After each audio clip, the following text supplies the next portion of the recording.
Perdóname un segundo, Edgardo. No tengo idea, Santiago, que... A ver, ahora me fijo si hay alguna directiva y si no le pregunto a la coordinadora. Dame un segundo. Bueno, mientras saludamos a todas las comisiones, ya que todos están viendo esta clase grabada, todas las comisiones, la de las dos de los miércoles y la del jueves. Así que nos queda ver cómo funciona en el ESP32, toda la parte de interfaces de entrada-salida, toda la parte de interrupciones, y vamos a ver algo de timers y algo de PWM. La semana que viene terminamos todos los temas de la materia, viendo también de forma virtual toda la parte de comunicaciones. Así que vamos a ver primero una parte teórica y después una parte práctica de cómo funciona en el ESP32. La clase de hoy es bastante corta porque es únicamente ver prácticamente sobre la placa, o sea, haciendo código, cómo funciona toda la parte que vimos de teoría de interrupciones, para que no se queden solamente con la teoría, sino que tengan la parte práctica de cómo se implementa. Esto tendríamos que darlo en un laboratorio donde ustedes tengan las placas para hacer prácticas, pero como no tenemos el laboratorio, les vamos a mostrar a través de una clase virtual cómo funciona esto. Y ya saben, si tienen ganas de comprarse las placas y practicarlos en su casa, siempre los vamos a asistir en lo que podamos. Estamos siempre en la universidad, algunos de nosotros nos pueden ir a preguntar al laboratorio y tratamos de ayudarlos en lo que podamos. Bueno, la semana pasada vimos interfaces de entrada-salida a modo genérico y ahora veamos cómo es una interfase de entrada-salida real en el ESP32. Así que si los asusta un poco ese diagrama que está ahora en la pantalla, los entiendo totalmente. Para alguien que nunca trabajó con interfaces de entrada-salida, arrancar con una medianamente compleja como esta no es lo ideal, pero vamos a tratar de explicar cómo funciona una interfase de entrada-salida del mundo real y no la genérica que vimos, donde planteamos que, bueno, hay una dirección base, hay un comparador, hay un registro de entrada, uno de salida, uno de control y uno de estado. Bueno, vamos a ver si eso es verdad, ¿no? Empecemos diciendo que hay una dirección base para cada uno de los periféricos que podemos interactuar, para cada una de las interfaces de entrada-salida con la que podemos interactuar. Por ejemplo, acá estamos viendo el periférico GPIO. GPIO viene de General Purpose Input Output, o sea, pines de entrada-salida de propósitos generales. Es lo que usamos cuando en la clase pasada que vimos debugging prendíamos y apagábamos un LED. Así que son básicamente pines que podemos poner en 1 y 0 si los ponemos como salida, o podemos leer el valor que tienen a la entrada, que obviamente van a dar 0 o 1, ¿sí? Son valores binarios. Acá tenemos definido para esta arquitectura SP32C3 cuál es la dirección base de cada uno de los periféricos. Así que para GPIO la dirección base es 0x60004000. Así que todos los registros de configuración, o sea, todo lo que usemos para acceder al GPIO va a arrancar a partir de esta dirección base. Y ahora vamos a ver cómo en el manual podemos encontrar cuáles son las distintas direcciones que van a tener cada uno de los componentes que están en esta interfase. Esta interfase parece complicada, pero básicamente está definiendo que para toda la parte de entrada de datos tiene que seguir este camino y toda la parte de salida tiene que seguir este camino acá. ¿Por qué parece tan complicado? Porque este micro en particular, el ESP32, tiene una matriz de interconexión donde permite conectar cualquier periférico a cualquier pata. Entonces, básicamente hay que seleccionar para cada pata cuál es la procedencia de datos y si estamos leyendo de distintos periféricos, de cuál de todos ellos queremos leer. Parece complicado, pero créanme que no lo es tanto. Lo que sí nos interesa mostrarles es la tabla donde están definidos todos los registros que forman la interfase de entrada-salida. Entonces, en particular para GPIO, tenemos un montón de registros de configuración. Ahí resaltamos dos que son los que vamos a ver en detalles. Y lo que tenemos es una hermosa tabla que nos dice, bueno, a partir de la dirección 0000, pero ojo, no es la dirección 0000, sino que es la dirección de registro base, que habíamos visto en la diapositiva pasada que tenía un valor, más 000, 004, 008, 00C. Si se dan cuenta, esas direcciones obviamente están alineadas siempre al byte, ¿sí? El direccionamiento es al byte, así que están alineadas al tamaño de palabra de 32 bits.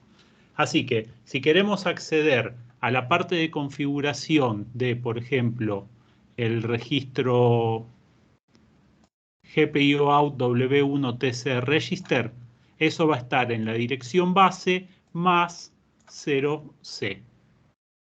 Esto es lo que vimos en la clase pasada, en la parte de teoría, donde decíamos, bueno, hay una dirección base y está el registro de entrada, el registro de salida, el registro de control, el registro de estado. Bueno, no son esos 4 registros que están siempre. Fíjense que acá hay muchos más, pero todos siguen la misma lógica. Están a partir de la dirección base más un offset que es parte de la interfase de entrada-salida. ¿Por qué nos interesan esos 2 registros que remarqué ahí, GPIO out W1TS y TC? Esos son los registros que vamos a usar para físicamente poner un 1 o poner un 0 en un pin del micro. ¿Cómo se hace eso? Bueno, vemos el manual y el manual dice, para GPIO out W1TC, si el valor que escribimos es 1 en algún bit de ahí, la correspondiente pata GPIO va a valer 0. O sea que si ponemos un 1 en este registro, el valor del pin de entrada-salida va a ser un 0. Lo va a conectar a 0 volt, a masa. Y en el otro registro, W1TSREG, si el valor escrito es 1 en ese bit que está por ahí, entonces el pin pasa a valer 1. Entonces, escribiendo un 1 o en este registro o en este registro, estamos poniendo un 1 o un 0 en un pin de entrada-salida. Y ese es el código que habíamos visto antes. ¿Se acordaban el código con el cual prendíamos y apagábamos un LED? Acá teníamos GPIO set level. En el pin 10 estábamos poniendo un 0. Bueno, estaba llamando esa función que ponía un 0. Y GPIO set level con 1 estaba llamando ese registro que ponía un 1. Están diciendo que hay mucha gente que no le aparece la clase. No sé si Martín podés pegar el link, si no lo pego yo.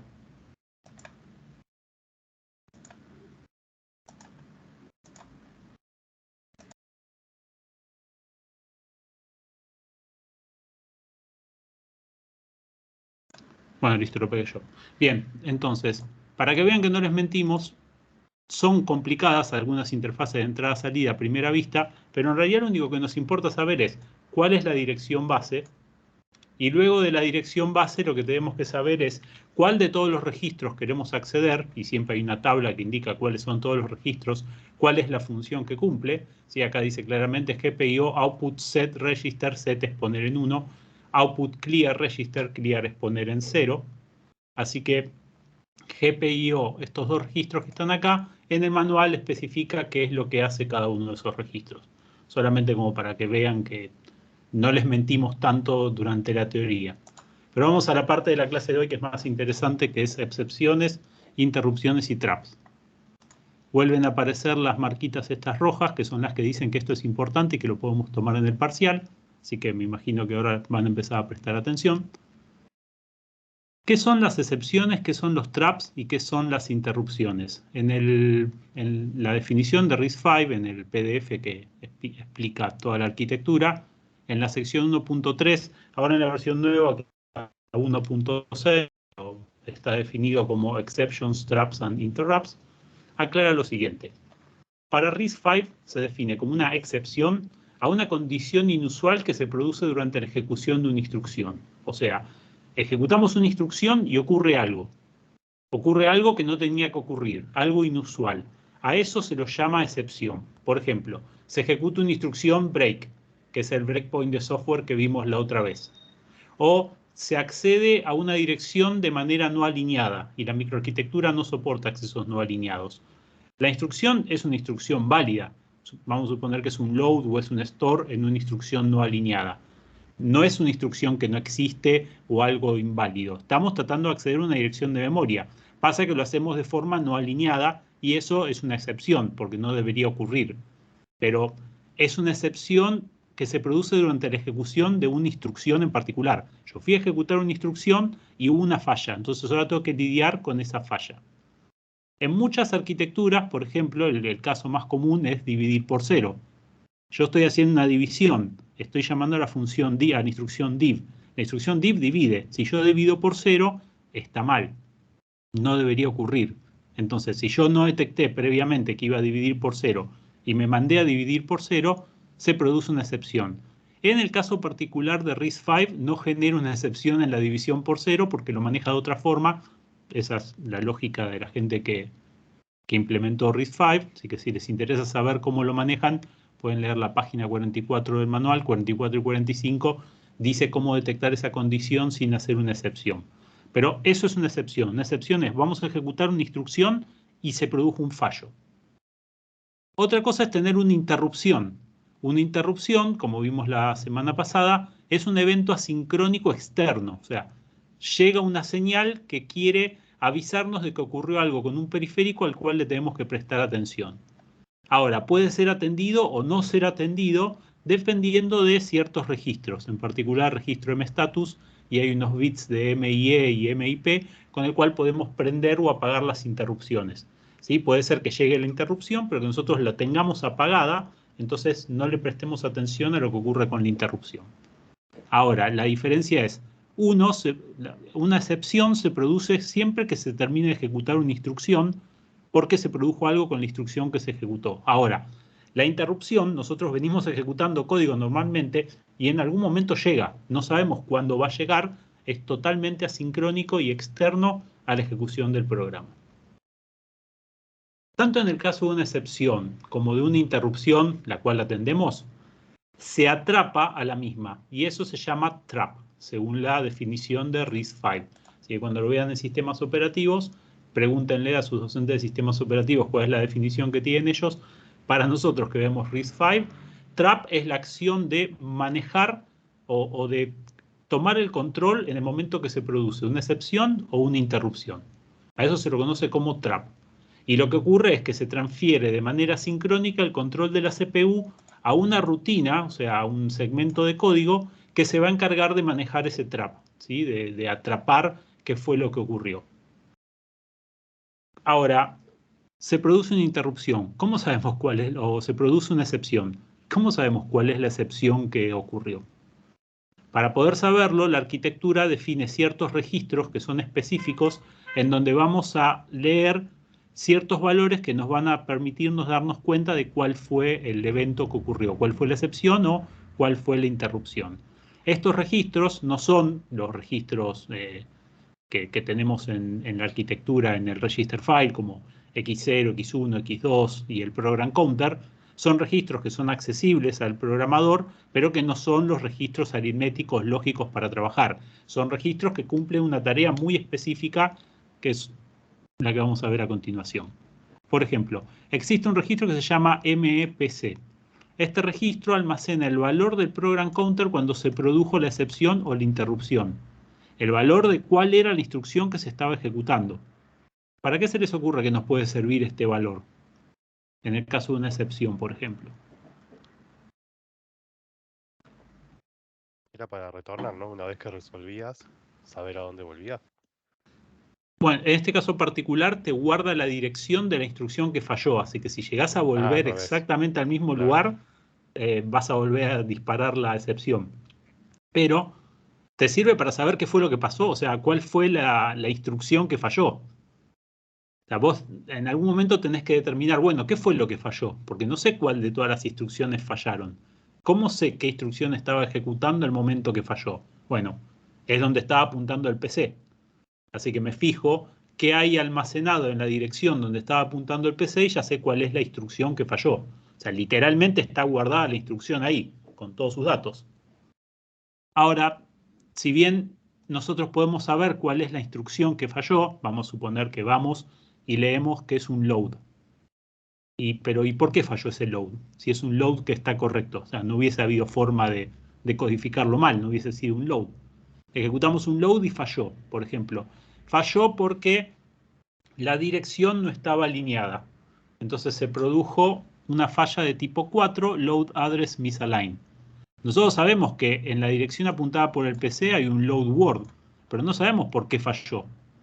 Entonces hay otro registro que es el mcos, que indica si se produjo una excepción o se produjo una interrupción, pero eso lo hace con el bit más significativo. Si está en 0 es una excepción y si está en 1 es una interrupción, pero lo más importante es que almacena el número de excepción. Entonces acá en esta tabla tenemos las excepciones que pueden ocurrir, después en una siguiente tenemos las interrupciones que pueden ocurrir, y cada vez que se produce una excepción, aparte de saber dónde se produjo la excepción, sabemos cuál fue la excepción que se produjo. Así que si hubiésemos recibido un 4 en este registro mcos y en el PC sabíamos que estamos apuntando a un load, entonces se produjo un load address misaligned. Estábamos tratando de leer un dato, pero la dirección no estaba alineada. En este procesador en particular no lo vamos a poder probar porque soporta accesos no alineados, pero tenemos otros procesadores que no lo soportan y cuando hacen un acceso no alineado se produce esta excepción y hay que manejarla. Entonces, este mcos nos sirve para identificar cuál fue el problema. Después, hay otro registro muy útil que es el empty-val, el que guarda un valor útil. Y esto es un valor necesario que nos sirve para resolver el problema. Voy al caso de load address misaligned. En el caso de load address misaligned, sabemos, por ejemplo, que se produjo un acceso no alineado a memoria, pero no sabemos a qué dirección de memoria fue. O sea, sabemos cuál fue la instrucción que se estaba ejecutando, load. Sabemos que fue un acceso no alineado a memoria, pero ¿y a qué dirección de la memoria de datos fue el acceso no alineado? Bueno, eso se guarda en empty-val. En este registro va a aparecer la dirección, obviamente desalineada, si fue una excepción tipo 4, aparece la dirección que falló, que obviamente va a estar desalineada. Y eso es información útil que necesitamos para poder resolver el problema. Pues si estamos accediendo a una dirección de memoria de forma desalineada, tenemos que saber cuál es esa dirección. Así podemos acceder o al byte que está antes o al byte que está después, o alinear esa dirección de memoria de la forma que sea correcta. Y existe un registro extra, Scratch, que lo que permite es guardar un valor temporal que podamos necesitar durante el trap. Porque pensemos lo siguiente, se dispara una excepción, ¿sí? Y tenemos una rutina de trap.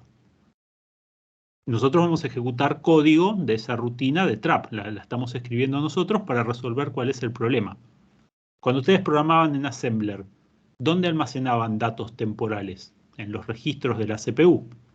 El registro X1, X2, X5 o el que sea. Ahora, si nosotros modificamos esos registros y después volvemos al programa original, podemos haber roto todos los valores que tenía el programa original almacenado en esos registros.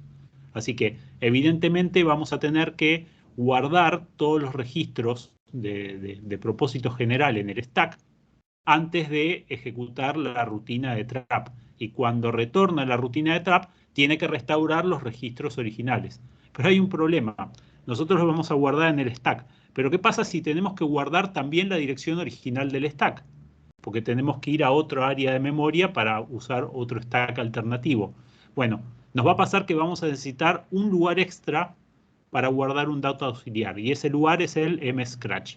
Es un registro extra donde podemos guardar un valor que justamente es importante para el trap, pero que no es de propósito general. O sea, es de propósito general mientras estamos adentro del trap. Si no, no es un lugar como para guardar información. Los registros de propósito general no se almacenan automáticamente en RISC-V. No se almacenan. Si nosotros vamos a tocar registros, los tenemos que guardar previamente.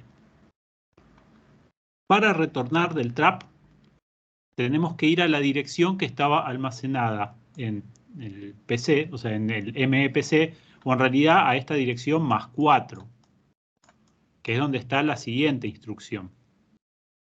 Ahora, ¿cómo hacemos para retornar? ¿Retornamos con un jump and link? ¿Cuáles eran las instrucciones que teníamos para saltar en RISC-V?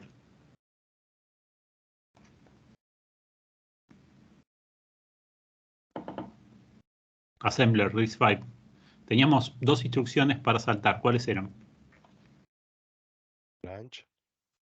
Branch era un salto condicional contra un valor. Vos comparabas dos registros y saltabas o no saltabas, pero si vos tenías que ir a una dirección específica de memoria. ¿Ya se olvidaron de RISC-V? Teníamos Jump and Link. Jump and Link y Jump and Link Register, profe. Y Jump and Link Register. Ahora, ¿cuál era la particularidad que tenían estas dos instrucciones? ¿Qué venía después del Jump and Link? sea, en algún lugar venía la dirección a donde íbamos a saltar, pero ¿qué más venía acá?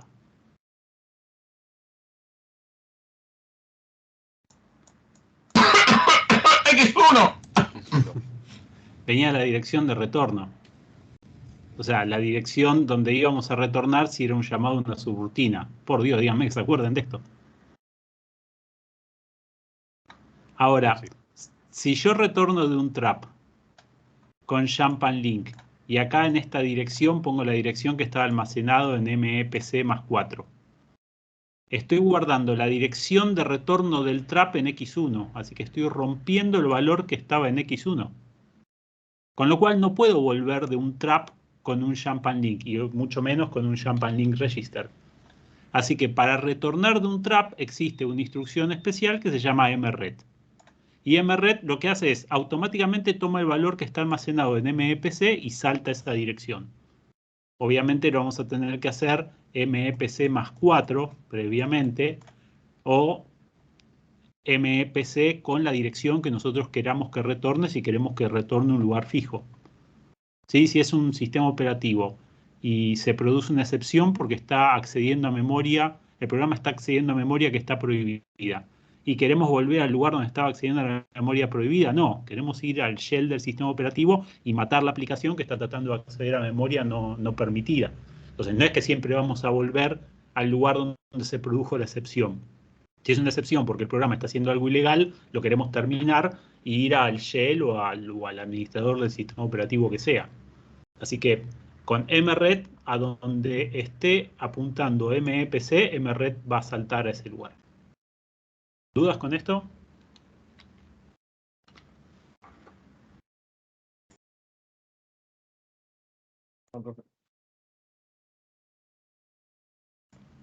Bueno, entonces, vimos cómo funcionan las excepciones. Veamos ahora cómo funcionan las interrupciones.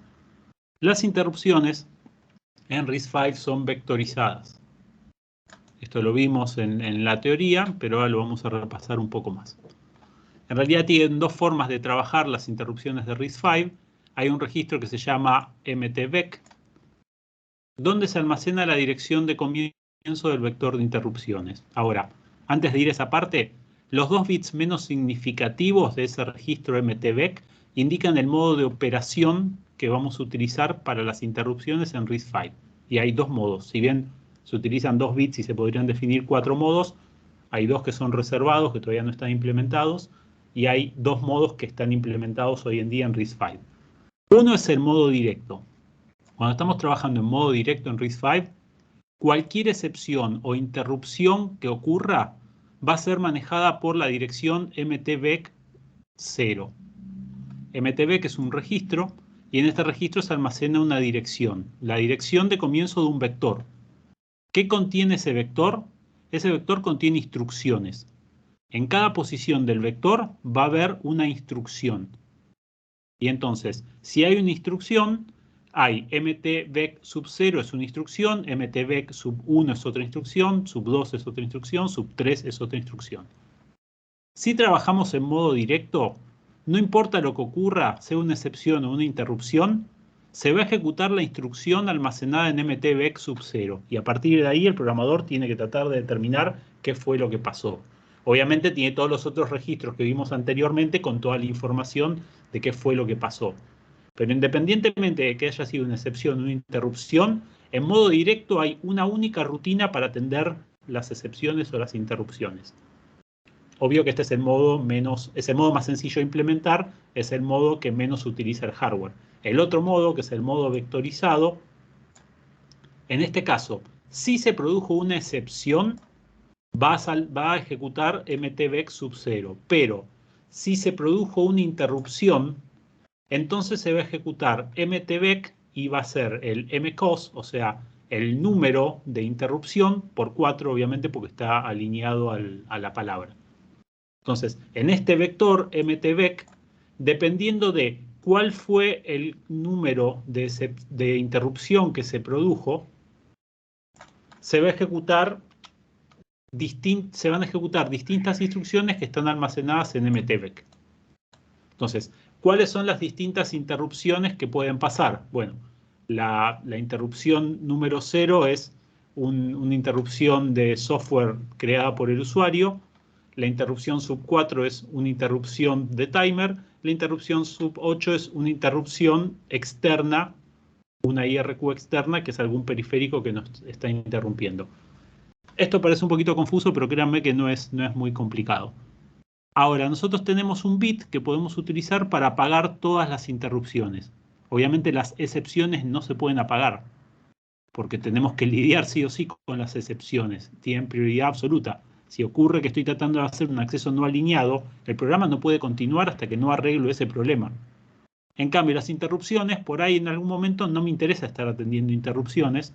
Estoy haciendo algo que no puedo ser interrumpido, entonces apago las interrupciones. ¿Cómo se apagan? Bueno, cambiando un bit que pasa de 0 a 1 o de 1 a 0, depende si la quieren prender o la quieren apagar.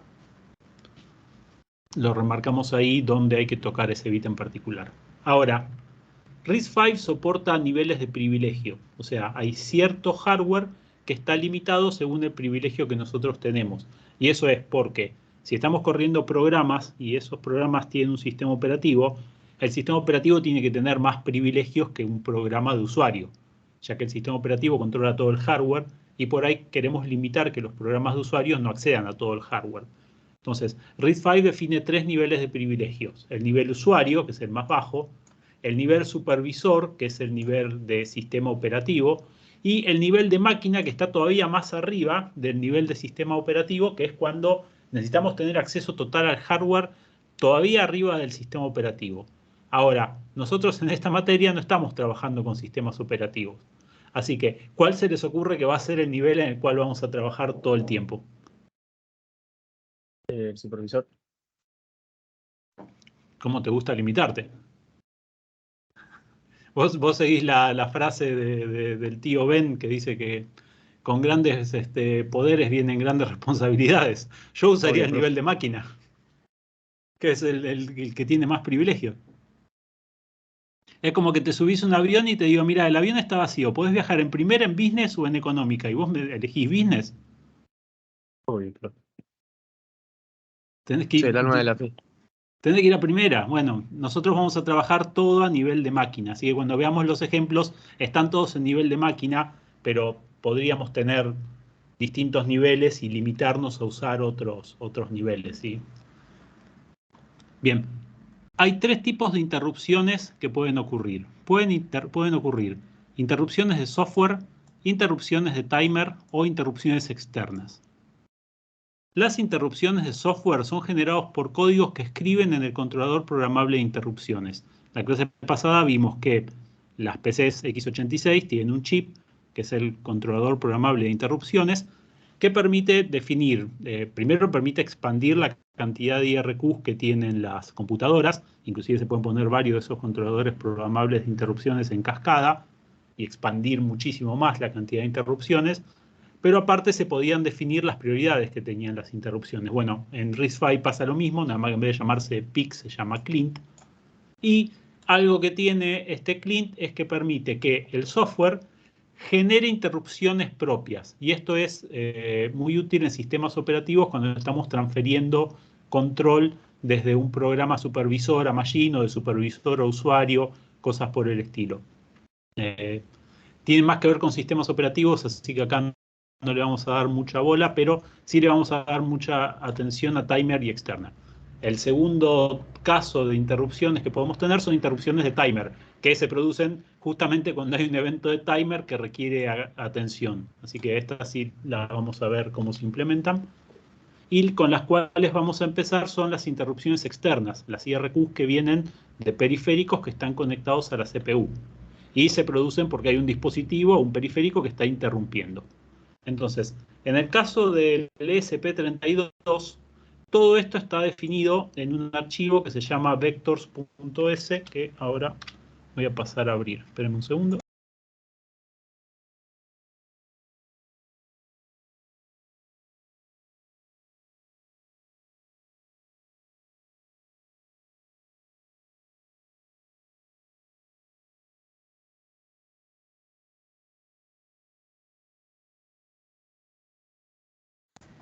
Bien, le hago un poquito de zoom. Este es el archivo vectors.s y veamos en Assembler cómo maneja todo lo que tenga que ver con interrupciones. Esto es parte del IDF específico para este chip que es RISC-V.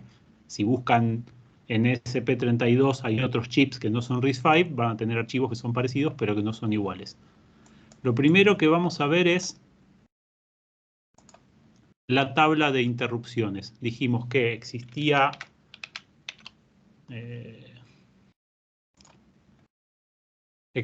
este registro que se llama MTVEC, que tenía una tabla y que en cada una de esas tablas en cada uno de esos era un vector y en cada una de esas posiciones del vector iba a haber una instrucción. Bueno, lo que hace este código que está acá en Assembler de RISC-V es justamente definir cuál es la instrucción que tiene que ejecutar en cada una de las posiciones de ese vector. Lo que está haciendo está escribiendo el vector. Entonces, ¿cómo lo escribe? Con J. J es jump. Jump es una pseudo instrucción para jump and link X1 y el nombre del registro. Así que cuando se produce una excepción, que era la entrada número 0, va a llamar a algo que se llama panic handler. Después, por las siguientes 24 entradas, va a llamar al interrupt handler. Y fíjense que tiene sentido con lo que vimos acá. Acá habíamos dicho que cuando estábamos trabajando en modo vectorizado, las excepciones se manejan por el valor sub 0, pero todo lo que viene después, que son instrucciones, se manejan según la causa. Entonces, según el identificador de la interrupción.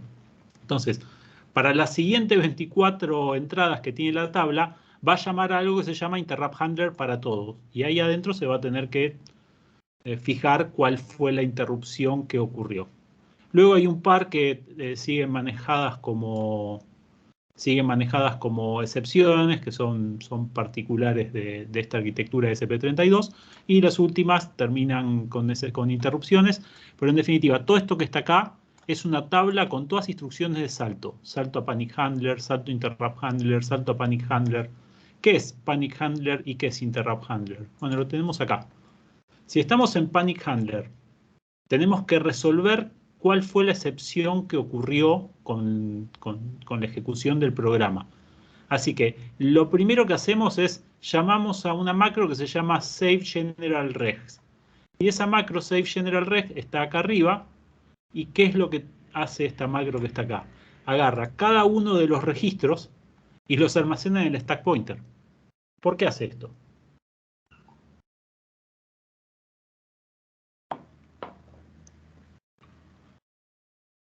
Tiene que hacer esto porque tiene que guardar el estado funcional de la computadora antes de seguir ejecutando. Porque si para resolver cuál fue la excepción que tuvimos empezamos a escribir los registros, estamos rompiendo valores que por ahí tiene almacenado ahí el programa. Entonces, lo primero que tiene que hacer siempre es almacenar todos los registros en el stack pointer. Y después hay otra, que es la equivalente, que es el restore.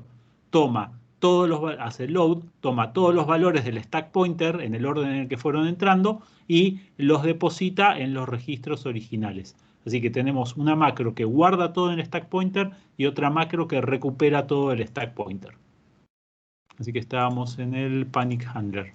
Así que lo primero que hace es almacena el estado funcional de la CPU.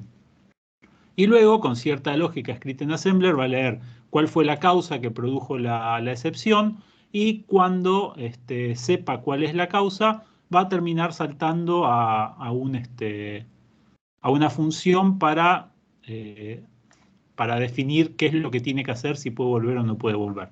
Vamos al caso de la interrupción, que es el que más vamos a trabajar hoy. Con la interrupción hace lo mismo, guarda todos los registros del estado funcional de la ejecución en el stack, también guarda la dirección de retorno, el MEPC, y luego con un par de instrucciones en Assembler trata de definir a dónde tiene que ir, hace una cuenta de las prioridades, a ver si hay una interrupción que es más prioritaria que la otra, pero en definitiva, después de todo eso, va a llamar al Global Interrupt Handler. Y este Global Interrupt Handler es el que se va a encargar de atender la interrupción. Y si lo buscamos, está por acá.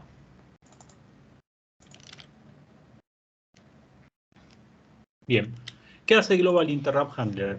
Global Interrupt Handler tiene otro vector en donde tiene almacenados cuáles son los punteros a las funciones que se van a encargar de atender las distintas interrupciones.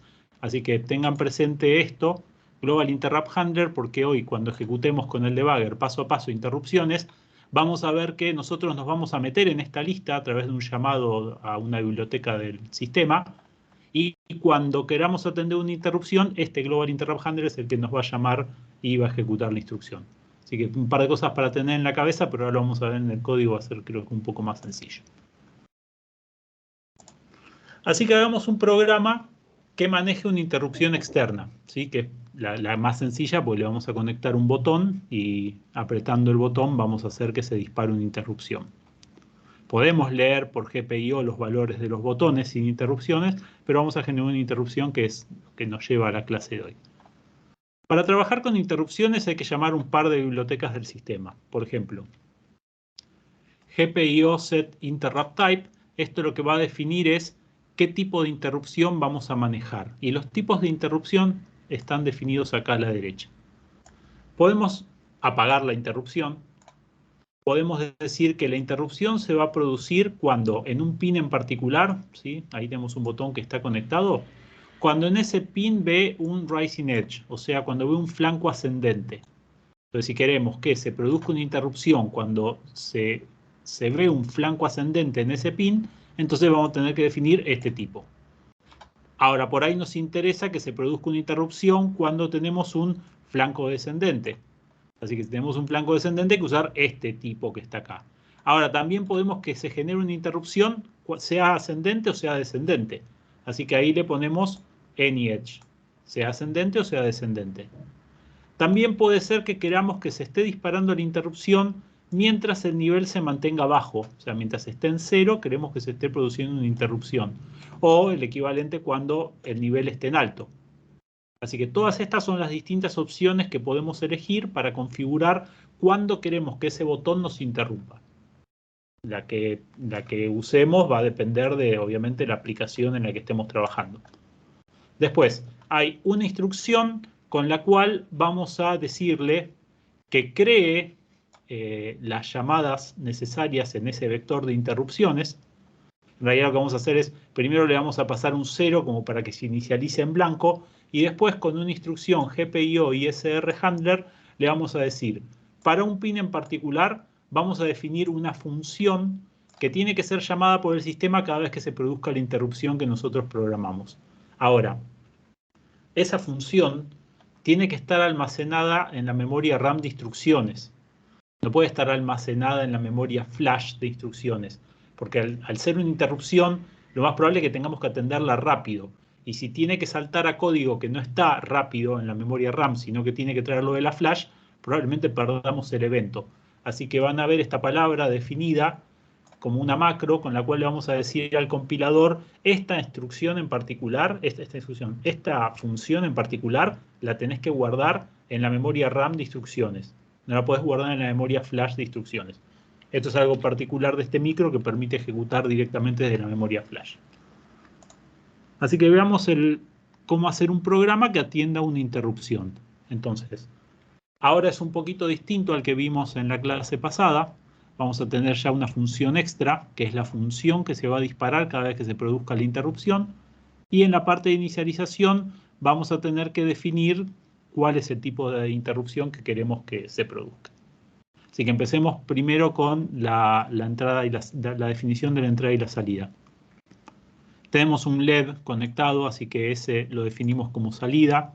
No cambia nada de lo que vimos la última vez. O sea, decimos que hay un LED. El LED es la pata número 2.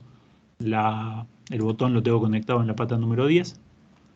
A este LED lo trabajamos como una salida, así que con eso ya se acaba toda la definición del LED de salida. Vamos a la parte de la entrada. Tenemos un pin de IRQ, un botón. Eso es una entrada, así que tenemos que ponerlo en modo entrada. Después, este botón en particular que yo voy a conectar es un botón digital. Produce un 0 o produce un 1. sin bouncing. Entonces, le vamos a sacar el pull up y le vamos a sacar el pull down. El pull down y el pull up. Los vamos a deshabilitar.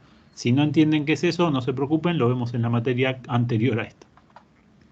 Después, vamos a definir cuál es el tipo de interrupción. Y lo que queremos es que, por ejemplo, nos interrumpa cuando se produce un flanco ascendente, post-edge. Y ahora viene la parte donde dijimos que teníamos que decirle al vector de interrupciones que atienda nuestra interrupción. Así que lo primero que hacemos es limpiamos todas las cosas que están en el vector de interrupciones con ese llamado a install ISR service. Y después vamos a instalar nuestra función como que esta es la función que va a manejar la interrupción. Así que cuando en el pin se produzca una interrupción, el código va a llamar automáticamente a la rutina ISR IRQ. Y este nombre es el nombre que le ponemos a la función. Puede ser cualquier nombre, pero este nombre tiene que coincidir con lo que pongamos acá. Esto que está acá es un puntero a una función. Y después podemos pasarle argumentos a esa función si queremos y los definimos acá. Pasa que como no tenemos nada interesante para pasarle, directamente lo ponemos en null. Luego seteamos el nivel del LED como para que arranque en 0. Y con eso ya, fíjense que quede en un while 1 hasta el infinito. Tenemos esto nuevo que tenemos que ver acá, que es la rutina de atención a interrupciones. A esto generalmente lo llamamos ISR, Interrupt Service Routine. Entonces, aparece de vuelta esta palabrita IRAM Attribute. Esto lo que le está diciendo al compilador es, esta rutina la tenés que guardar en la RAM de instrucciones, no es más que eso. ¿Y luego qué hace esta rutina? Bueno, hay una variable estado LED que está llevando el estado de si el LED está apagado o está prendido. O sea, si hay un 0 el LED está apagado, si hay un 1 el LED está prendido. Y lo que hace es, le suma 1 y le calcula, lo divide por, o sea, calcula el resto de dividir por 2. Así que está tomando el bit menos significativo de la variable estado LED. Y eso lo está escribiendo en el LED. Entonces, como esto se está incrementando todo el tiempo, lo que estamos haciendo es, cada vez que se dispare la rutina de ISR, vamos a poner un 0, vamos a poner un 1 y lo vamos a ir alternando. Es todo lo que hace ese código. ¿Dudas hasta ahora? ¿No entienden nada? ¿Se quieren cambiar de carrera? No lo sé.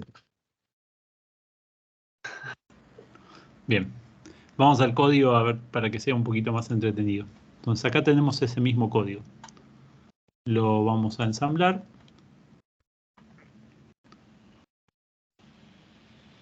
Cómo trabaja la máquina, porque está ensamblando. Y le voy a decir que lo corra. No, estoy en la vista del debugger, por eso me tira errores. Voy a la otra vista. Disculpe, profe. Sí.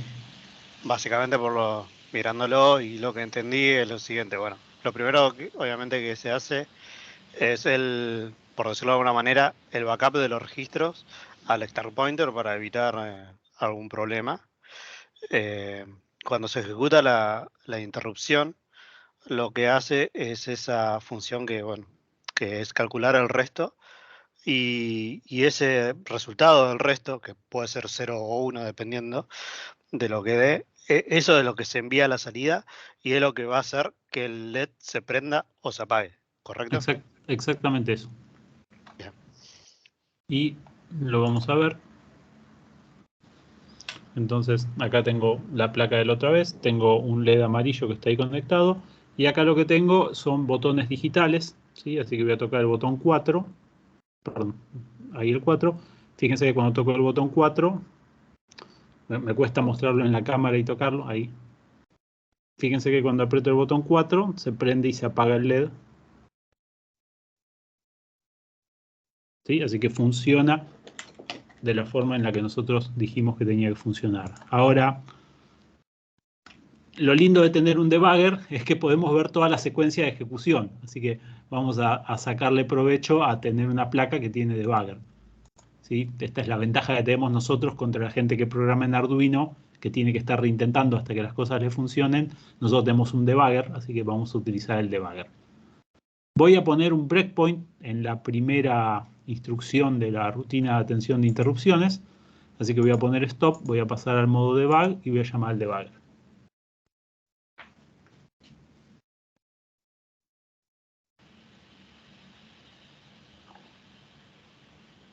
Está ejecutando, me dice si quiero cambiar la vista del debugger, le voy a decir que sí. Ahí está, se paró el breakpoint en la ejecución de AppMain, así que le voy a dar play. Y mientras no pasa nada, mientras no toco el botón, el programa está en este while 1 ahí infinito. Así que voy a proceder a tocar el botón. ¡Pum! Entró a la rutina de atención de interrupciones. ¿Sí? Fíjense que ahí está ejecutando el código. Ahora acá, a la izquierda, tenemos todo el stack de ejecución que se produjo. Así que tenemos este interrupt handler que antes habíamos visto, pero ¿se acuerdan que dijimos esta función global interrupt handler era la que era importante? Bueno, esta función global interrupt handler nosotros le instalamos una rutina de atención a interrupciones, así que se fijó cuál era la causa de la ejecución. Ahora, como ya estoy acá adentro, no me la va a mostrar, pero fue haciendo una cadena de llamados. Detectó que era una interrupción de tipo GPIO. Luego de todas las interrupciones de tipo GPIO encontró nuestro código y ahí llamó a nuestro código, que es la rutina ISR de IRQ. Así que hay una cadena de llamados y se ejecuta nuestro código. Obviamente en este primer interrupt handler que está en Assembler, vamos y lo vemos en Assembler. Y fíjense que acá, esta es la instrucción la siguiente instrucción que va a ejecutar después de volver del Global Interrupt Handler, pero que habíamos dicho que tenía que hacer antes de todo esto. Se me fue el mouse. Tiene que guardar todos los registros. Tenía que guardar todos los registros en Stack Pointer. Así que eso es lo primero que ocurre cuando se produce la interrupción. Se graban todos los registros en el Stack Pointer. Después se guarda también la dirección de retorno. Se hace unos chequeos internos, pero a la larga lo que termina pasando es llama al Global Interrupt Handler. Y después de que termine el Global Interrupt Handler, porque retornamos de la rutina de atención e interrupción, ¿qué otra cosa tiene que hacer antes de terminar con la ejecución de la instrucción? Tiene que volver a cargar todo. Tiene que recuperar todos los valores para volver al estado funcional que tenía antes. ¿Y con qué dijimos que terminábamos? O sea, ¿cómo sabe a dónde tiene que retornar? Está bien que era un while 1, no había mucho para hacer, pero era ahí, con mret. La función que...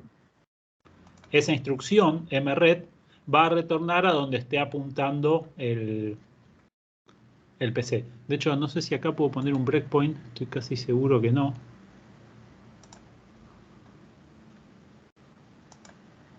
Vamos a darle play y sí, ahí se frenó la ejecución, así que estoy acá en mret, que es justo antes de retornar la rutina de atención e interrupción. Y acá en Eclipse, si apretan este Instruction Stepping Mode, lo que dice es que ejecute paso a paso, pero a nivel de assembler, no a nivel de C.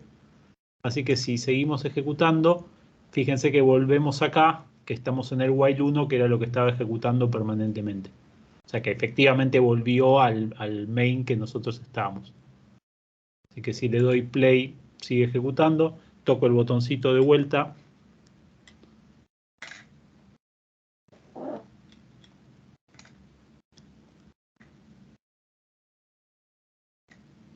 Y debería ejecutarse la rutina de atención e interrupción. Ah, estoy con el stepping.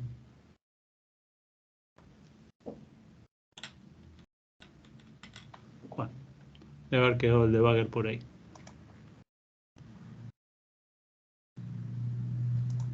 Voy a frenar y voy a volver a ejecutar.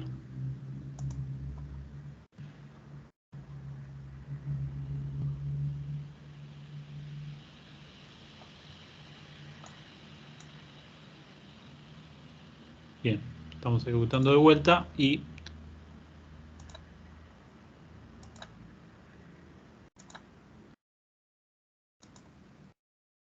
me parece que me quedó el breakpoint ese que estaba por ahí y no puedo retornar ahora. Bueno, ponemos stop y no pasa nada. Bien. toda la secuencia que vimos recién en la presentación de ir guardando los valores en el stack, recuperarlos y volver con mred. Todo eso es efectivamente lo que pasó. ¿Alguna duda antes de que pasemos al timer?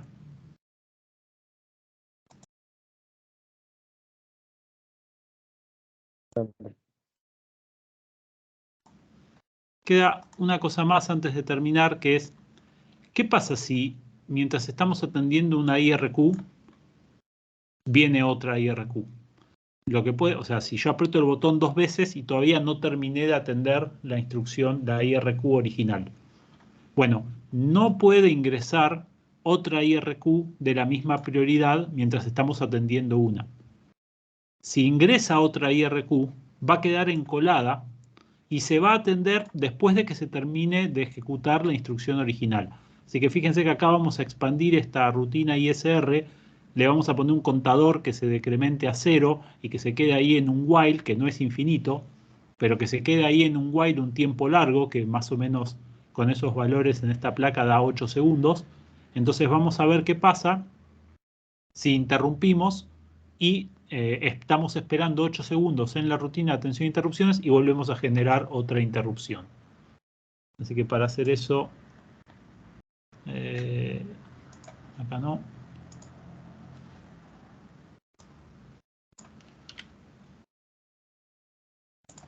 Para hacer eso vamos a generar acá un delay de tiempo. Vamos a crear una variable contador. Y habíamos dicho que le íbamos a poner un número para que dé algo grande, ese que está ahí. Bien, vamos a la parte, vamos a salir del debugger, compilamos.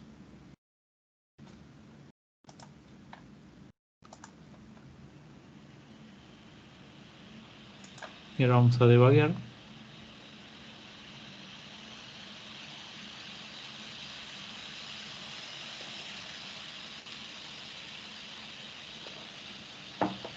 Bien, vamos a cambiar la perspectiva del debugger. Le voy a dar play.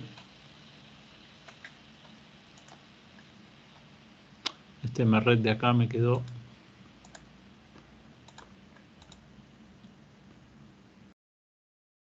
Bien, le doy play.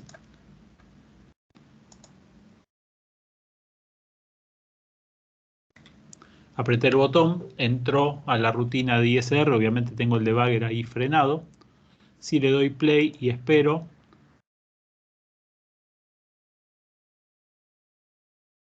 recién ahí se prende el LED, de hecho lo podemos mostrar. Me va a costar un poco usar el mouse y todo esto. Bueno, fíjense que ahí entró la ISR de vuelta, le doy play, se queda esperando, van a ser más o menos 8 segundos y debería apagarse el LED. Y ahí se apaga. Vamos a darle de vuelta, aprieto de vuelta el botón, entra la rutina de atención a interrupciones, le doy play y se queda esperando los 8 segundos hasta que prende el LED. Entonces ahora vamos a hacer el caso que dijimos que íbamos a hacer. Lo que voy a hacer es, voy a apretar el botón, vamos a ver que entra en la ISR, le voy a dar play y voy a apretar el botón de vuelta, ¿sí? A ver si inmediatamente vuelve a entrar a la ISR o se queda esperando que termine y vemos qué pasa después. Así que entro a la ISR, le doy play y mientras está esperando vuelvo a apretar y fíjense que sigue esperando el valor, el tiempo original, termina y ahí recién vuelve a entrar a la ISR y le vuelvo a dar play otra vez. O sea que mientras está ejecutando la ISR inhibe las interrupciones para que otra no entre. Y va a entrar otra justamente después que termine de ejecutar la que está ejecutando actualmente. Y se me dejé la placa y se tocó el botón. O sea que mientras está atendiendo una ISR y está acá adentro, no va a atender ninguna otra.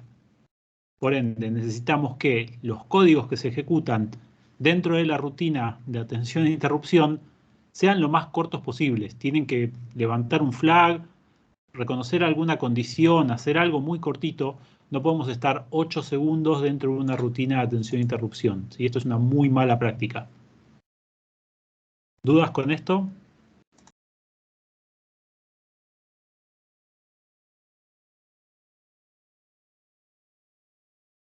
Bueno, calculo que no. Vamos a frenar y vamos a seguir con la presentación. Ah, profe, sí, estaba hablando yo, estaba muteado. Ah. Antes, bueno, como habíamos visto que se hacía el backup de los registros de la interrupción. En este caso de que usted, o sea, toca 2 veces, o sea, se ejecutó la interrupción y Y tocó mientras de estoy en la nuevo. interrupción, entra Claro, otra interrupción. ni bien termina la interrupción, se vuelve a ejecutar, ¿correcto? Ahora, mi duda es, en el medio de ese proceso, ¿vuelve a restaurar, digamos, la información y hace el backup de nuevo o Sí, continúa obvio. Cada vez que entra la rutina de atención e interrupción hace eso. Guarda todos los registros y los recupera después cuando se va. Siempre.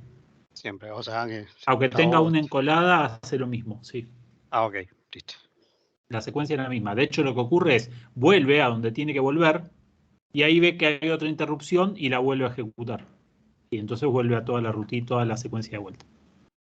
Bien, dijimos que había 3 clases de interrupciones de RISC-V. Unas eran las externas, otras eran las de software que no vamos a ver y las de timer. Así que vamos a ver las de timer, que son las que son más interesantes. Cuando decimos timer, no nos estamos refiriendo al reloj de la computadora, aunque haya docentes de 5º año que se confundan con eso, sino que nos estamos refiriendo a un periférico que a nosotros nos sirve como para llevar cuentas de tiempo y poder generar interrupciones programables que dependan del tiempo. Créanme que en casi cualquier microcontrolador con el que trabajen van a tener que trabajar con un timer y hay un montón de timers distintos e implementaciones de timer distintas. Pero acá vamos a resumir cómo funciona en este micro en particular, SP32C3, y cómo se lo van a encontrar en muchos otros microcontroladores. Hay muchas formas de implementar un timer, pero en casi todas las arquitecturas el timer no es otra cosa más que un contador, que puede contar de forma ascendente o descendente. Si un contador de hardware como el que vieron en la materia anterior, que cuenta ascendente o que cuenta descendente. El clock de ese contador, o sea, cada pulso que va a hacer que la cuenta suba o baje, generalmente podemos seleccionar ese clock de más de una opción. En el caso de RISC-V, podemos tomar el clock del cristal del sistema o un clock interno que proviene de algún periférico. Generalmente a ese clock se lo suele poder dividir para regular la frecuencia a la cual cuenta el contador. Entonces hay un divisor de 16 bits que nos va a permitir dividir esta frecuencia. Vamos a poner un caso. Si yo agarro y pongo acá 40 MHz, que es la frecuencia a la que opera este micro. Acá tengo un tren de pulsos que ejecuta 40 millones de veces por segundo. Por ahí es muy rápido para los valores de tiempo que yo necesito contar. Entonces lo voy a frenar. Vamos a suponer que yo necesito tener 20 MHz. Bueno, entonces en el divisor pongo un 2. Y eso va a dividir por 2 la frecuencia esa de 40 de forma tal que a la salida yo tenga 20 MHz, que también es bastante rápido. Pero hasta 65.535 puedo poner cualquier valor de división. Eso quiere decir que acá va a salir un tren de pulsos que cada vez que se produzca uno de esos pulsos, el contador se va a incrementar o se va a decrementar. Y ustedes me van a decir, ¿y de qué me sirve tener un registro que se está incrementando o decrementando todo el tiempo? Bueno, me sirve si yo sé cada cuánto se incrementa y me sirve también si yo lo puedo comparar con algún valor en particular. Entonces lo que va a ocurrir es que va a existir un comparador en casi cualquier timer de cualquier microcontrolador que va a tener un valor fijo almacenado y que se va a estar comparando permanentemente contra el valor del contador, de forma tal de que si ese valor fijo almacenado en el comparador es igual que el valor que tiene el contador, se va a producir una interrupción. Y esa es la forma en la cual podemos hacer interrupciones de tiempo programables. Hay otra forma que es sin el comparador, y lo que hacemos es al valor del contador le ponemos un valor cada vez que se inicia, Y cuando ese valor del contador pasa a ese overflow, pasa de todas Fs a 0, ahí también produce una interrupción. Esa es otra forma de hacerla. La forma del comparador es un poquito mejor porque si tenemos varios comparadores podemos generar varias interrupciones de timer, mientras que si tenemos únicamente un contador que interrumpe cada vez que hace overflow, solamente tenemos una fuente de interrupción. Esto no tiene el tilde rojo porque no se lo vamos a preguntar, es a título informativo solamente, pero vamos a ver cómo funciona esto en RISC-V. ¿Cómo funciona esto en RISC-V? Vamos a utilizar una de las formas del timer en RISC-V y en particular en el ESP32. Vamos a utilizar un ejemplo de timer, hay varios, ya que hay distintos timers dependiendo de la función que queremos utilizar, pero para el caso que vamos a ver nosotros, que es el más simple de todos, vamos a usar ESP-Timer, que es una de las bibliotecas que definen timer dentro de ESP.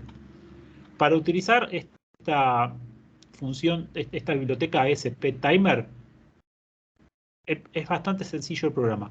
Vamos a definir una variable en la cual vamos a guardar la dirección de la rutina de atención de interrupción del timer. Así que fíjense que acá vamos a poner la dirección de una rutina, eso se guarda en una estructura, y vamos a poner un nombre de la rutina, porque si tenemos varias rutinas de timer y queremos imprimir por pantalla algún valor, ese nombre se va a imprimir cuando usemos el logger, entonces conviene definirle un nombre medianamente agradable. Pueden ponerle null y no pasa nada. Bien, esa variable timer, que es básicamente un puntero a la rutina de atención de interrupción de timer, vamos a crear un handler para el timer y con esta función timer create vamos a crear un timer al cual le vamos a pasar la variable del timer y esta variable que es la que vamos a usar para controlar el timer. ¿Sí? Entonces, por un lado definimos cuál es la función que va a atender el timer y con esta variable lo que podemos hacer es lo vamos a poder prender y apagar si es que queremos prender o apagar el timer. Entonces, ESP-Timer-Create crea el timer, pero no lo arranca, solamente lo creó, o sea, definió, bueno, se va a utilizar un timer, pero no hay ninguna frecuencia definida. Hay una función que es ESP-Timer-Start-Periodic, que lo que va a hacer es, va a definir para ese timer que acabamos de crear, cada cuántos, esto está en microsegundos, cada cuántos microsegundos queremos que se dispare la rutina de atención de interrupción del timer. Ahí tenemos una interrupción de ambulancia. Bien, entonces esta rutina de interrupción del timer se va a disparar, y acá pusimos 1.000.000, esto está en microsegundos, así que se va a disparar una vez por segundo. ¿Qué es lo que hace? Bueno, lo mismo que hacíamos antes con el botón, cada vez que apretábamos el botón tugleaba un LED, acá hace lo mismo, solamente que fíjense que son dos líneas de código, una que define el nuevo estado del LED y otra que lo escribe. Tan sencillo como esto que está acá. ¿Dudas con cómo funciona el timer?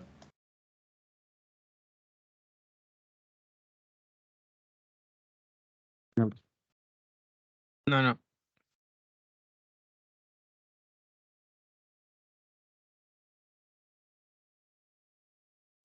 Bueno, entonces vamos al IDE y metemos el código de timer.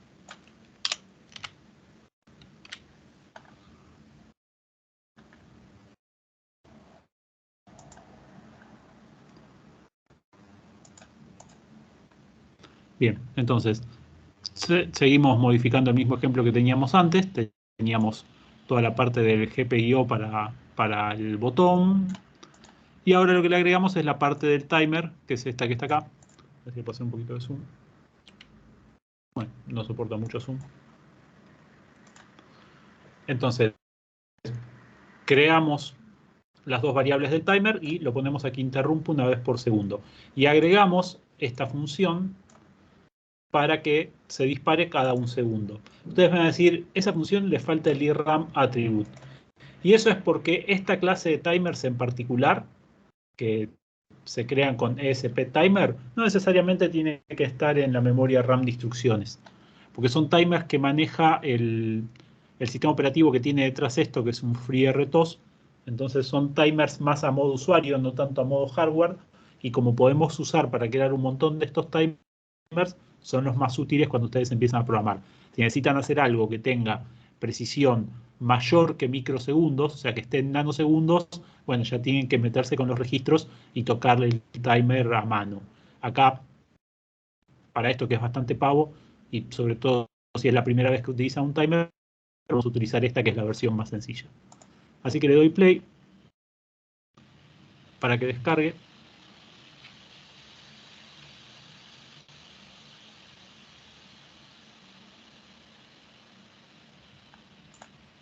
Y lo que tenemos es la placa que titira cada un segundo, ya que el timer es el que está corriendo. De hecho, lo puedo frenar, puedo ponerlo en modo debug, puedo meter un breakpoint,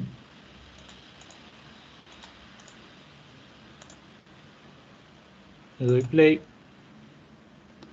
y fíjense que cada un segundo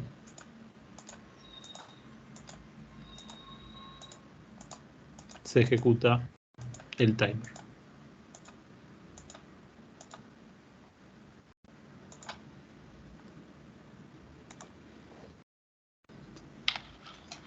Bien, en el caso de las que habíamos visto hace 15 días, teníamos que tener ahí una rutina que se llamaba vtask delay, que lo que hacía era meter un delay de un segundo.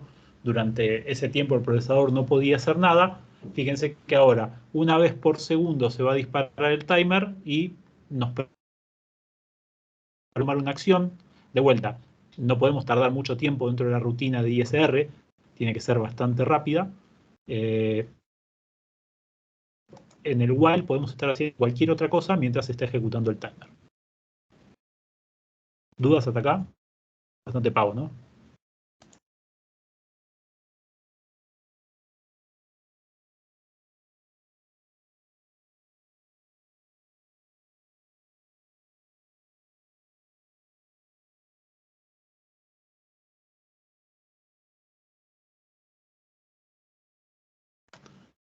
Bueno, como calculo que no hay dudas, vamos a por ejemplo. Para este ejemplo necesito conectar otro hardware. A ver, espérenme un segundo.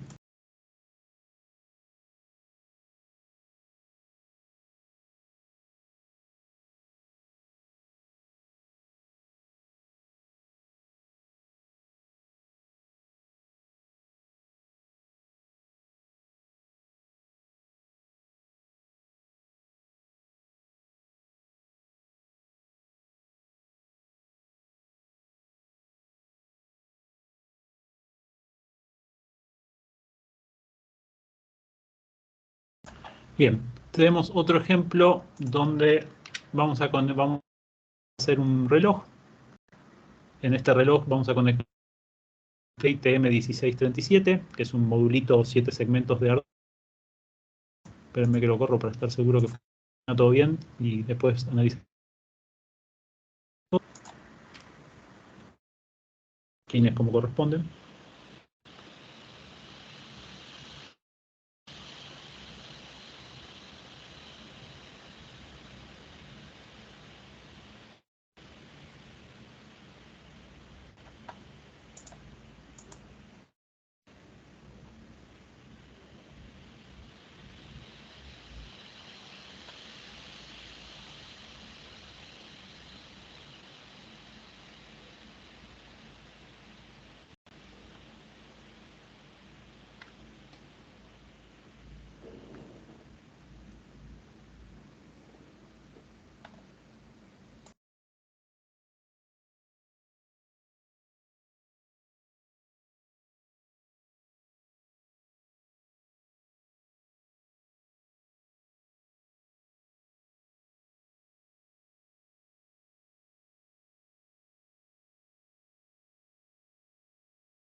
Bueno, no conecta, así que lo dejamos para Lo dejamos para más adelante ese ejemplo del timer. Lo dejo para el final de la clase. Debo tener un cable que está al revés.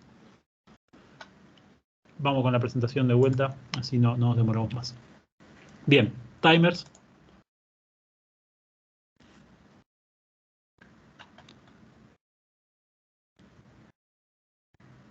Vamos a hacer una modificación al programa que teníamos antes, al programa original del timer, donde vamos a ejecutar un timer, pero que no va a ser periódico, sino que se va a ejecutar como si fuera por un tiempo fijo. Que veamos el programa de ejemplo. ¿Qué vamos a hacer? Vamos a definir una variable de estado y dentro de la rutina de IRQ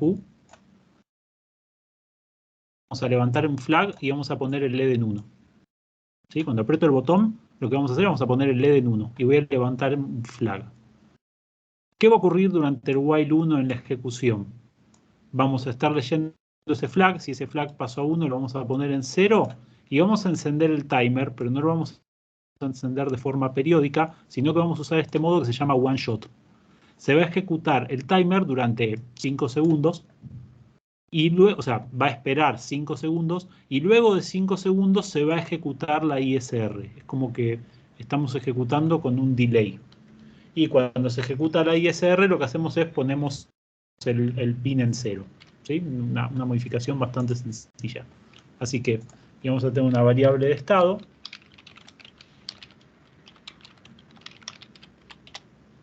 Y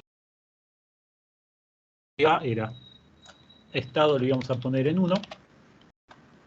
En la rutina esta íbamos a apagar el LED. Así que el LED lo vamos a poner en 0. Y acá el LED lo íbamos a poner en 1. Y ahora lo que vamos a hacer es, si estado está en 1, estado es igual a 0. Y vamos a llamar a la función del timer. Pero en vez de ser periódico, va a ser esa que se llama once. Solamente se va a disparar una única vez. Entonces, lo que va a ocurrir es, se va a disparar, se va a encender el LED cuando apretemos el botón. Y cuando pasen 5 segundos, se va a apagar el LED.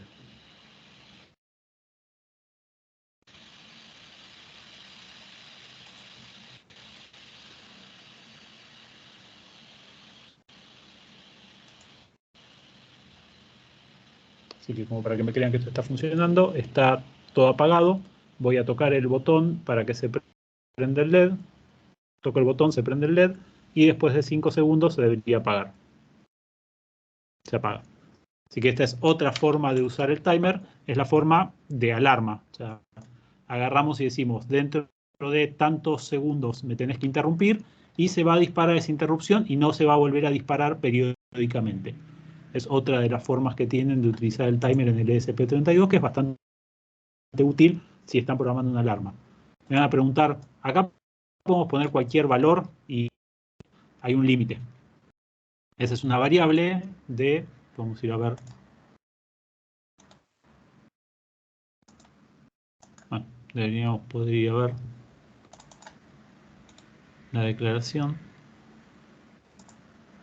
Creo que estoy...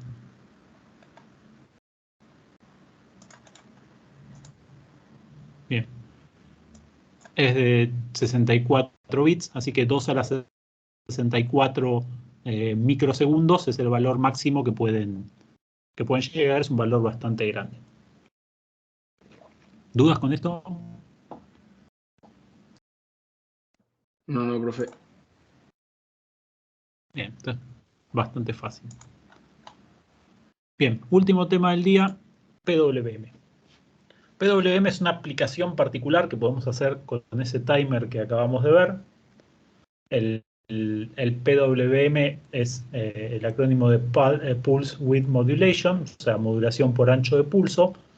Y lo que vamos a hacer es, vamos a tener una frecuencia base que va a ocurrir cada vez que tengamos esos flancos ascendentes de ahí. y el ciclo de actividad, o sea, el tiempo que la señal está en 1,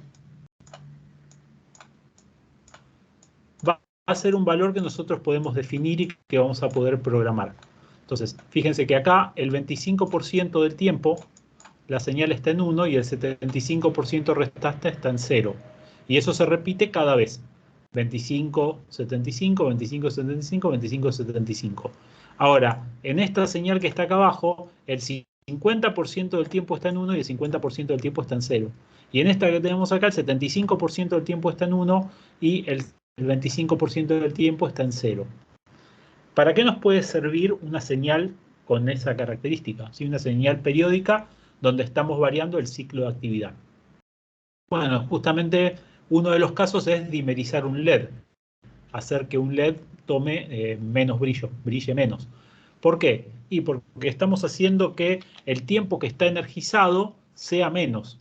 Y si esta es una frecuencia muy alta, por ejemplo 5 kHz, que es lo que vamos a ver hoy, el ojo humano no se da cuenta de que el LED se está prendiendo y apagando, pero el tiempo que está prendido con este tipo de ciclo de actividad es el 25% del tiempo. Nosotros lo vamos a ver como que está tenue, mucho más tenue que si estuviese el 75% del tiempo encendido. Obviamente si está el 100% del tiempo encendido está brillando a su brillo máximo, y si está el 0% del tiempo encendido no está brillando, está apagado. Si está al 50%, bueno, lo tenemos a la mitad de la intensidad que tiene el LED. Entonces, ¿cómo nos fabricamos una señal para controlar la intensidad del LED? Digo LED, pero también podemos decir un motor de continua, ¿sí? Cualquier cosa que requiera que podamos controlar la intensidad que tenga. Las vueltas de un motor de continua también es uno de los ejemplos que podemos controlar con PWM. ¿Cómo vamos a usar el timer para hacer eso? Bueno, el oscilador de 40 MHz que tiene el ESP32, queremos fabricar una frecuencia de PWM de 5 kHz. 5 kHz es un buen valor porque el ojo humano a esa frecuencia no llega a ver los cambios en el LED. Si hacemos la cuenta, hacemos 40 millones sobre 5.000, nos va a dar que en un segundo. O sea, 5 kHz entra 8.000 veces en 40 MHz. ¿Por qué nos importa ese 8.000? Porque quiere decir que si tuviésemos un contador, un timer, que cuenta con 13 bits para llegar a 8.192, ¿sí? De 0 a 8191, si tenemos un contador de 13 bits, tenemos un contador que hace 8.000 cuentas en un segundo. O sea, tenemos un contador que puede contar a 5 kHz.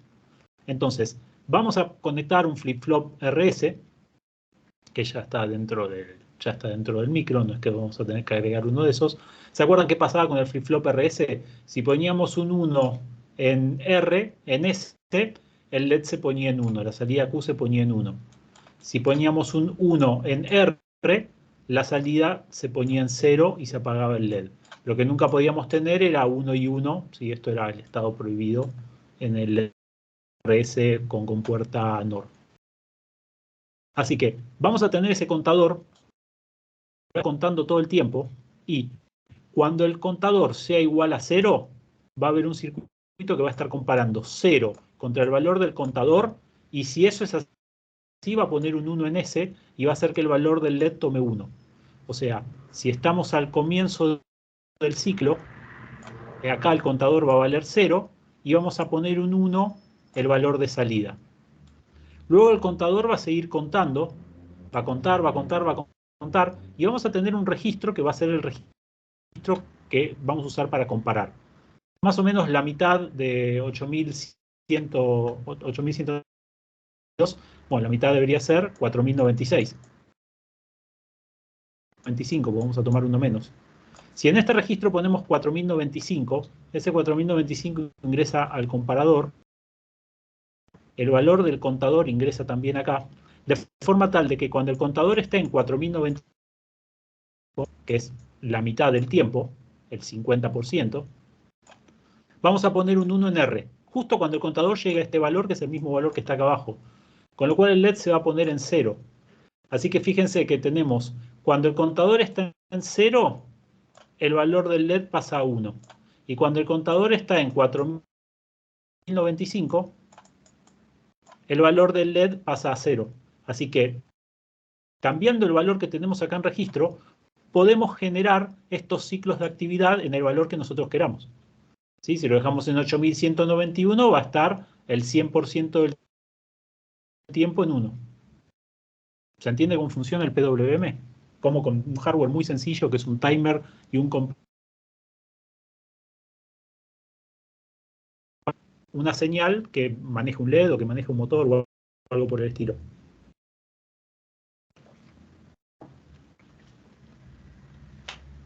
¿Dudas? Bien. No, sigo. profe, por mi parte no. No, profe. El ESP32 tiene una biblioteca que es específica para hacer PWM, que no es otra cosa más que una implementación del timer. Pasa que tienen código que hace que esta implementación sea más sencilla. ¿Cómo funciona esto? Bueno, hay que incluir driver, se llama LED-C porque se utiliza LED controller porque se utiliza principalmente para controlar LEDs, pero lo podrían usar para controlar motores o cualquier cosa. Se llama LED-C porque es el nombre que eligieron ponerle, pero en realidad es un generador de PWM. Bien, hay muchos timers dentro del ESP32, así que vamos a escoger uno de los timers. Luego, todos estos valores que están acá son de ejemplo. En el pin 2 tengo el LED. Luego tenemos que definir el canal, que es básicamente cuál es el comparador, de cuántos bits queremos que sea el comparador. Hay más de una opción, pero las cuentas nos dan para 5 kHz, nos da con 13 bits, así que vamos a usar el timer con 13 bits. Y acá lo que vamos a definir es cuál es la frecuencia, los 5 kHz, esto está en Hz, y cuál es el valor del ciclo de actividad, y justo para el 50% de 8192 es 4191. En realidad dice 4192, pero lo mismo. Con esta precisión que tenemos, uno más, uno menos, está un poquito arriba del 50%. Bien, ¿cómo usamos ese LED timer, ese LED controller? De vuelta, tiene que haber una variable donde vamos, en una estructura, vamos a definir todos los valores para configurar el contador, y en otra variable, que va a ser otra estructura, vamos a configurar cuál es el valor que tiene que tener este registro que está acá. Y una vez que tenemos eso configurado, llamamos a una función que configura el canal, y hay dos funciones para variar el ciclo de actividad. Uno que lo define y otro que fuerza el valor. El update es el que termina forzando el valor. Porque podemos tener un valor definido pero que no esté activo. Entonces son como dos pasos. Así que vamos a verlo acá en la diapositiva. Es aburrido, vamos a verlo en el código, ¿no?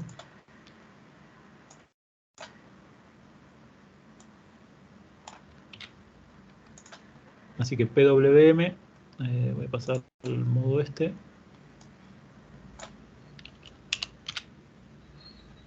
Así que es el mismo ejemplo que está en la diapositiva. Fíjense que el while 1 no hace nada. Y lo único que estamos haciendo es, estamos definiendo que la intensidad del LED está al 50%. Ensamblamos.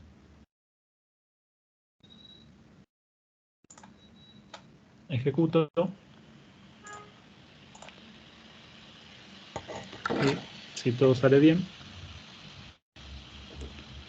Obviamente les va a costar mucho notarlo con la cámara, que está al 50%, así que vamos a ponerle un valor muy, muy chiquito. Vamos a ponerle, no sé, 128, un valor muy bajo.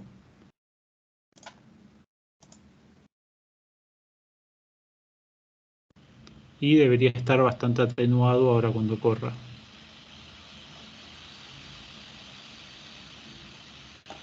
No sé si lo llegan a notar por la cámara, yo acá lo veo y está muy, muy tenue. Por ahí la cámara, como está de frente, le da... Si lo dejo quieto y le pongo 8000... Sí, pero se notó igual. Casi al 100% lo pongo y lo dejo prendido a ver si se llega a notar ahí.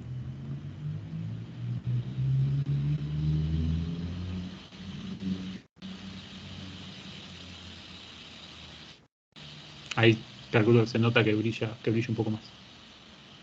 Sí, profe, ¿Sí? se nota. Así como controlamos ese LED, podemos estar controlando un motor y variándole la velocidad al motor. Así que esto es PWM y tenía un ejemplo más que tengo que ver, a ver si puedo conectar el hardware, no sé qué es lo que pasó. Denme 2 minutos que trato de conectar el hardware y si no, bueno, ya con esto terminamos la clase de hoy.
Bien, bueno, funcionó, tenía los cables al revés. Así que ahora vemos el ejemplo. Lo que tengo es un contador de tiempos. Esto es el ejemplo.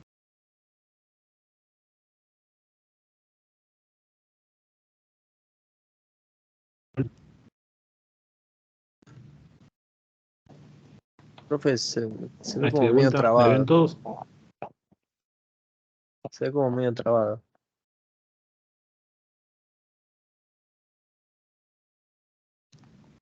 Ahora se ve.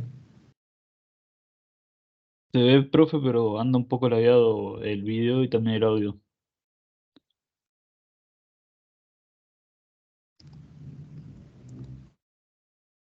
¿Ahora? Sí, profe, se ve. Sí, lo vemos. ¿Se sigue viendo mal o se ve bien? Entonces lo acerco de vuelta, una vez más. Está al revés. Sí, se ve que es un contador que está incrementando. Yo vi un 11:47 y se quedó ahí. Sí, profe, Sí, sí se se ve. quedó en 11:47. Ahora se quedó medio trabado, pero sí se veía que está incrementando. Se veía la... Claro, sí, se ve que va incrementando. Bueno, perfecto.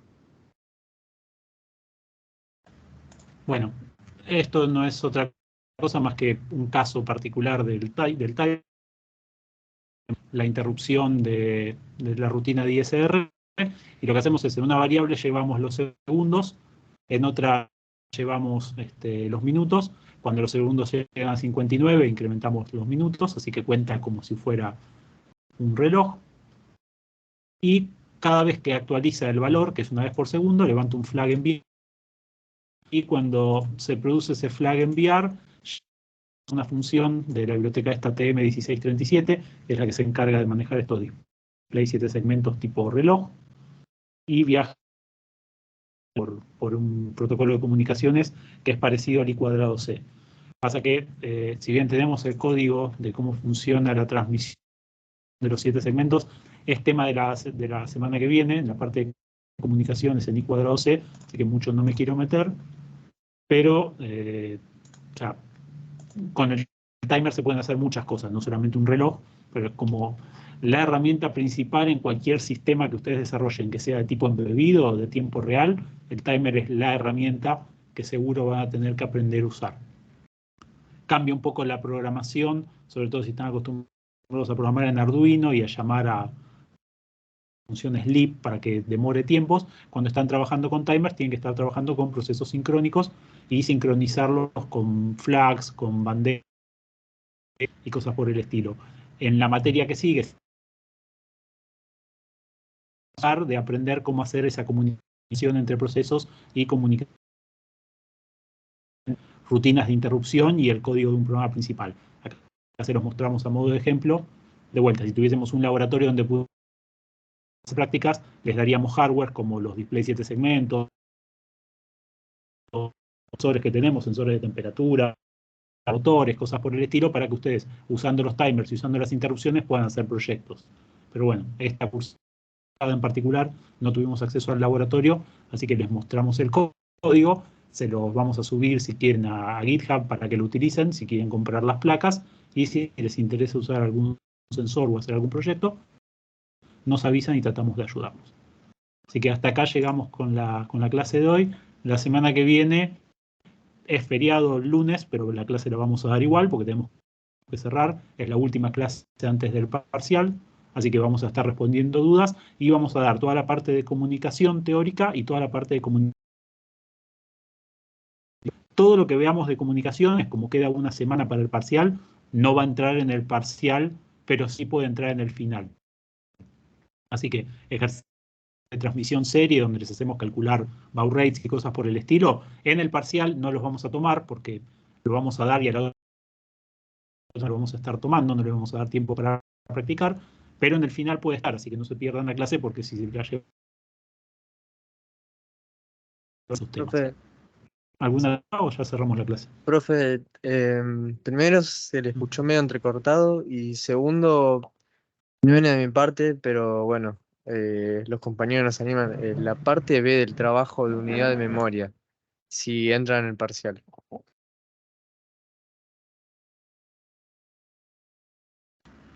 Se ve que debo tener una conexión a internet muy mala, porque yo te escuché todo entrecortado a vos. ¿Me podés repetir lo que dijiste? Si se llega a tomar la parte B de unidad de memorias en el parcial. Y no tenemos RIPes no tenemos computadoras como para tomarte con RIPes. Pero la idea de la parte B es que vos tengas una herramienta para practicar todos los temas de caché. Entonces, te vamos a tomar ejercicios de caché donde si no practicaste caché te va a costar hacerlos. Ah, bueno, Claro, listo. claro, la duda es, por ejemplo, la parte A, sí, ahí, digamos, podemos hacer los ejercicios. El B, como usted dijo, necesitamos al RIPes, pero, digamos, a nivel conceptual, eso sí, o sea. Es que el tema es el mismo. El RIPes es una herramienta para simular un programa que ejecuta contra caché. Pero si yo te agarro y te digo, te doy un programa en Assembler y te digo, bueno, decime cómo quedan cargadas las líneas de caché si el mapeo es asociativo con LRU, o si el mapeo es directo, y si no lo practicaste en RIPes, te va a costar hacerlo. Es un tema teórico de caché, pero con un ejercicio práctico tenés que demostrar que sabés implementar, que sabés cómo funciona la caché. O te doy una caché ya cargada valores y te digo, se va a ejecutar la acción. ¿Cómo cambia la caché? ¿Qué líneas se reemplazan? Y eso lo tenés que haber practicado con RIPes.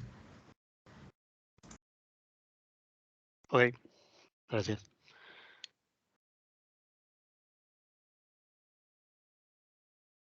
Bueno, corto la grabación entonces.